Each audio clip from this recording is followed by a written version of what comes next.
कर्नाटकमधल्या मुसळधार पावसाचा परिणाम लातूरच्या उदगीर तालुक्यावरती बसलेला आहे। बोरगावमधल्या नदीला अचानकपणे पूर आलाय। पुलावरून पाणी वाहिल्यामुळे उदगीर देगलूर हा महामार्ग इथली वाहतूक काही वेळासाठी ठप्प झाली। कोल्हापूरमधल्या राधानगरी धरणामध्ये केवळ 17% पाणीसाठा। धरणामधील छोटी छोटी बेटं सध्या नजरेस पडतायत। धरणाचे स्वयंचलित दरवाजे देखील स्पष्टपणे दिसू लागल्याची स्थिती आहे। बीडच्या माजलगाव इथल्या जिल्हा परिषद शाळेला पहिल्याच पावसामध्ये तलावाचं स्वरूप आलंय। शाळेची दुरावस्था झालेली दिसतेय। 5 वर्गांसाठी केवळ 2च खोल्या उपलब्ध आहे।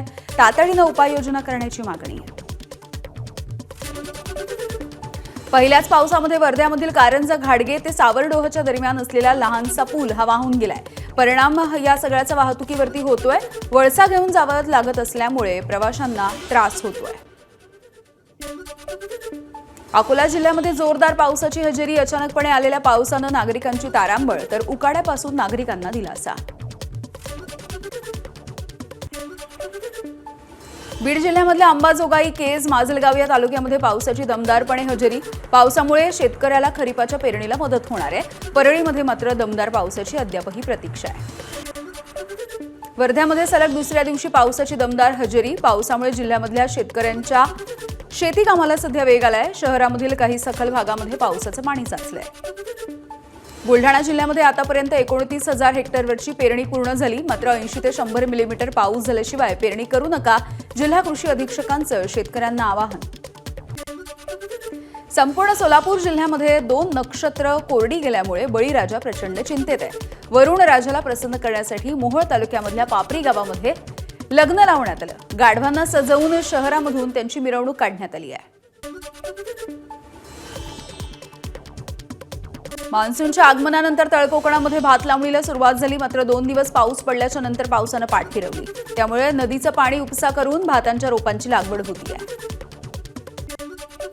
तलावांचा जिल्हा असलेल्या भंडाऱ्यामध्ये मध्यम आणि लघु प्रकल्पाच्या पाण्याची पातळी घटली आहे। 65 सिंचन प्रकल्पांमध्ये केवळ 19.85% उपयुक्त जलसाठा शिल्लक आहे। 31 ऑगस्टपर्यंत पाणी फक्त पिण्यासाठी राखीव ठेवण्याचे प्रशासनाचे निर्देश। बीडच्या आष्टी तालुक्यामधील तरुण शेतकऱ्यानं दुष्काळी माळ रानावरती डाळिंबाची शेती फुलवली आहे। बांगलादेशामध्ये निर्यात होणाऱ्या डाळिंबाच्या माध्यमातून तब्बल 60 लाखांचं उत्पन्न। परिसरामधल्या शेतकऱ्यांसाठी हा प्रयोग प्रेरणादायी ठरतोय। केतन अग्रवाल याच्या वडिलांनी मुख्यमंत्र्यांची भेट घेतली। मुलाला न्याय देण्याची विशाल अग्रवाल यांची मुख्यमंत्र्यांकडे मागणी। तर हत्येचा खटला फास्ट ट्रॅकवरती चालवण्याची देखील मागणी करण्यात आली। केतन अग्रवालला टक्कल असल्यामुळे सियाचा लग्नासाठी नकार होता। टक्कल असल्यामुळे या दोघांमध्ये दुरावा आला अशी धक्कादायक माहिती तपासातून समोर येते आहे। दुरावा निर्माण झाल्याच्या नंतर सियाने प्रियकर चेतनसह हत्येचा कट रचला। केतन अग्रवालच्या हत्येप्रकरणी पोलीस चौकशीमध्ये सिया आणि चेतनचं एकमेकांकडे बोट। सिया म्हणतेय की अखेरचा धक्का हा चेतननं दिला, तर चेतनचं असं म्हणणं आहे की अंतिम धक्का सियानं दिला होता। सिया आणि चेतन यांनी एकमेकांवरती आरोप प्रत्यारोप केले आहेत। लोहगडावरती केतन अग्रवालच्या हत्येच्या घटनेचं पोलिसांनी रिक्रिएशन केलंय। पुणे ग्रामीण पोलिसांकडून हत्येच्या घटनेचं रिक्रिएशन। पुणे ग्रामीणचे पोलीस अधीक्षक संदीप गिल यांच्याकडून घटनास्थळाची पाहणी। 31 मे रोजी केतनच्या हत्येचा प्रयत्न झाला होता। केतनला ट्रेकिंगच्या बहाण्यानं लोहगडावरती नेण्यात आलं। मात्र तेव्हा हत्येचा प्रयत्न यशस्वी झाला नाही। 4 जूनला केतनला मारण्याचा प्रयत्न झाला, मात्र तोही फसला होता।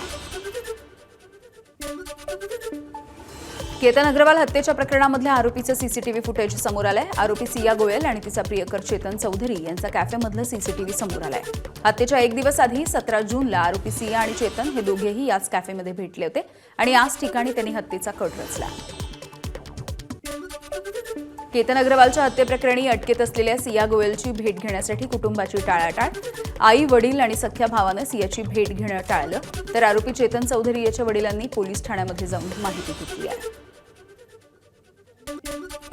नसरापूरच्या नराधमाला मृत्यूदंडाची शिक्षा देण्याची मागणी करण्यात आली आहे। मुख्यमंत्री देवेंद्र फडणवीसांची माहिती।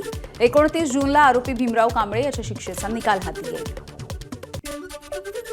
मनसेचे अध्यक्ष राज ठाकरे यांनी पदाधिकाऱ्यांचे चांगलेच कान टोचले। मुंबईमधील मनसे पदाधिकाऱ्यांची मुंबईमध्ये महत्त्वाची बैठक पार पडली। या बैठकीमध्ये त्यांनी पक्षामधली मरगळ झटकून कामाला लागण्याचे आदेश दिले। कामगिरी सुधारण्याचे राज ठाकरेंनी पदाधिकाऱ्यांना आदेश दिले। स्थानिक प्रतिनिधींनी घरामध्ये बसू नये, ढिम्म राहू नये असा इशारा राज ठाकरेंनी दिलाय. बीएलओच्या कामाकडे लक्ष देण्याच्या देखील सूचना देण्यात आल्या. तर आता फसलात तर पुढे याचा कसलाही उपयोग होणार नसल्याचं देखील राज ठाकरेंनी म्हटलंय. सध्या देशामध्ये सत्तेमधून पैसे आणि यामधूनच फोडाफोडी सुरू असल्याचाही आरोप करण्यात आला. राज ठाकरेंची भेट घेण्यासाठी आलेल्या जैन समाज बांधवांना राज ठाकरेंनी चांगलीच तंबी दिली आहे. राजकीय पक्षांच्या नादी लागून माती भडकवू नका, राज ठाकरेंचा इशारा. तुमच्याकडे कोणी येत असेल तर जरूर तुम्ही कार्पेट टाका आणि कोणी येऊन गेलं की त्यानंतर ते काढून टाका असा सल्ला देखील राज ठाकरेंनी दिलाय. तर विनाकारण वाद का निर्माण करताय असा सवालही त्यांनी विचारला. उद्धव ठाकरेंनी 6 फुटीर खासदारांच्या विरोधात रणशिंग फुंकलं. उद्यापासून ते पुढील 3 दिवस फुटलेल्या खासदारांच्या मतदारसंघामध्ये दौरा करणार आहेत. खासदारांच्या मतदारसंघांमध्ये मेळावे घेतले जातील आणि कार्यकर्त्यांशी संवाद साधला जाईल. त्यासाठी उद्धव ठाकरे हे नागपूरमध्ये आज असणार आहेत. शिंदेंसोबत गेलेल्या वाशिमचे खासदार संजय देशमुख यांच्या मतदारसंघामध्ये उद्या उद्धव ठाकरेंची संवाद सभा होती आहे. शहरामधील जैन भवन मंगल कार्यालयामध्ये ही सभा होणार आहे. शहरामध्ये या संदर्भातले बॅनर लावण्यात आले. राजकारणामध्ये पुढे काय वाढून ठेवलंय माहिती नाही, मात्र शिंदेंच्या सोबत जाण्याचा निर्णय ओमराजे निंबाळकरांनी घ्यायला नको होता. आमदार कैलास पाटील यांची भूमिका. उद्धव ठाकरेंचं ओमराजेंवरती मुलासारखं त्यांनी प्रेम केलं होतं. आता ते त्यांना मिळणार नसल्याची देखील प्रतिक्रिया. थोडं थांबा, उद्धव ठाकरेंचे 14 पेक्षा जास्त आमदार आमच्या सोबत येतील. एकनाथ शिंदे यांनी दाढीवरती हात फिरवला की ऑपरेशन यशस्वी होतं. मंत्री गुलाबराव पाटील यांचं विधान.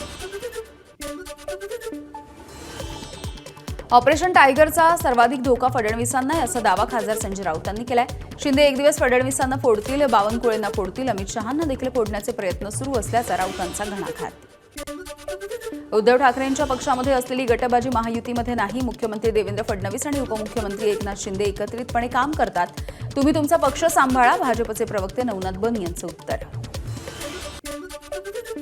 ठाकरेंच्या 6 बंडखोर खासदारांना पक्षामध्ये प्रवेश दिल्याच्या नंतर आता शिवसेनेची काँग्रेसच्या बड्या नेत्याला पक्षप्रवेशाची ऑफर. उदय सामंत यांचं काँग्रेसचे ज्येष्ठ नेते विजय वडेट्टीवार यांना शिवसेनेमध्ये येण्याचं निमंत्रण. वडेट्टीवारांसारखे नेते जर आमच्या पक्षामध्ये आले तर सगळ्यात जास्त आनंद मला होईल अशी प्रतिक्रिया सामंतांनी दिली आहे. तिहेरी तलाकच्या संदर्भात राष्ट्रवादीचे आमदार सना मलिक यांनी विधानसभेमध्ये केलेलं विधान हे वैयक्तिक. प्रदेशाध्यक्ष सुनील तटकरे यांनी स्पष्ट केलं. तिहेरी तलाकच्या संदर्भात सर्वोच्च न्यायालयाचा निर्णय आणि संसदेनं मंजूर केलेला कायदा सर्वोच्च आहे, त्याचं पालन झालं पाहिजे अशाही सूचना. प्रस्तावित गुरुद्वारा कायदा बदलण्यासाठी आमचा विरोध. शीख समाजामध्ये फूट पाडण्याचा भाजपचा प्रयत्न. आमदार रोहित पवार यांची टीका. उघड्या गटारामध्ये पडलेल्या मुकादमाची चौकशी होणार आहे. मुकादम मुद्दाम उघड्या गटारामध्ये पडल्याचा महापौर रितू तावडे यांना संशय आहे. महापौर रितू तावडे यांच्याकडून चौकशीचे आदेश देण्यात आले. मुंबईतल्या गांधी मार्केट परिसरामध्ये रितू तावडे पाहणी करत असताना हा मुकादम उघड्या गटारामध्ये पडला होता.